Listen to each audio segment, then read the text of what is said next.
प्रिय मित्रों, आज हम लोग कक्षा 12 बायोलॉजी से समजात अंग तथा समरूप अंग के बारे में अध्ययन करेंगे। सबसे पहले बात करते हैं समजात अंग की। ऐसे अंग जो मूल रचना तथा उद्भव यानी उत्पत्ति में समान होते हैं, लेकिन अलग अलग कार्यों के लिए उपयोगी होने के कारण अलग अलग यानी असमान दिखाई देते हैं, समजात अंग कहलाते हैं। जैसे मनुष्य के हाथ, घोड़े के अग्रपाद, चमगादड़ के पंख, व्हेल के चप्पू।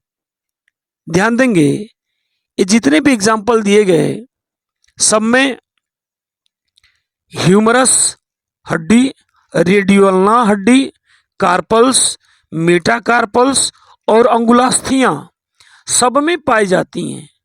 यानी ये जो अंग होंगे, इन अंगों की उत्पत्ति समान होगी, लेकिन अलग अलग कार्य किए जा रहे हैं। हाथ के द्वारा पकड़ने का काम किया जा रहा है, घोड़े के अग्रपाद द्वारा दौड़ने का काम किया जा रहा है, और चमगादड़ के पंख के द्वारा उड़ने का काम किया जा रहा है, और व्हेल के चप्पू के द्वारा तैरने का काम किया जा रहा है। तो चूंकि ये जो अंग हैं, इन सब की उत्पत्ति समान है, क्योंकि इन सब में समान हड्डियां, जैसे ह्यूमरस, रेडियोल्ना, कार्पल्स, मेटाकार्पल्स, अंगुलास्थियां समान हड्डियां हैं, लेकिन उत्पत्ति तो समान हो गई, लेकिन इनके कार्य अलग अलग हैं, तो अलग अलग दिखाई देते हैं। तो ऐसे अंग हम समजात अंग कहते हैं। अब बात करते हैं समरूप अंग। ऐसे अंग जो रचना और उत्पत्ति में भिन्न भिन्न हो, यानी ऐसे अंग जिनकी रचना और उत्पत्ति भिन्न भिन्न हो, लेकिन समान कार्य करने के कारण समान दिखाई देते हैं, समरूप अंग कहलाते हैं। फिर से एक बार रिपीट करते हैं।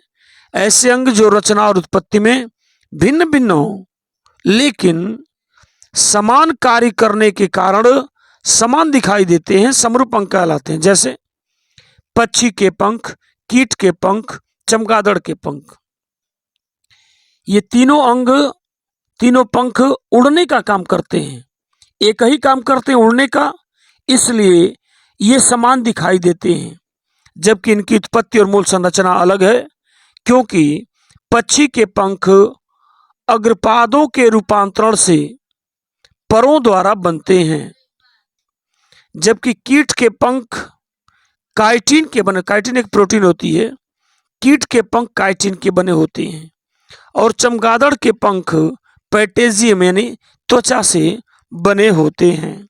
उम्मीद करते हैं इन दोनों परिभाषाओं को आप ठीक से समझ रहे होंगे।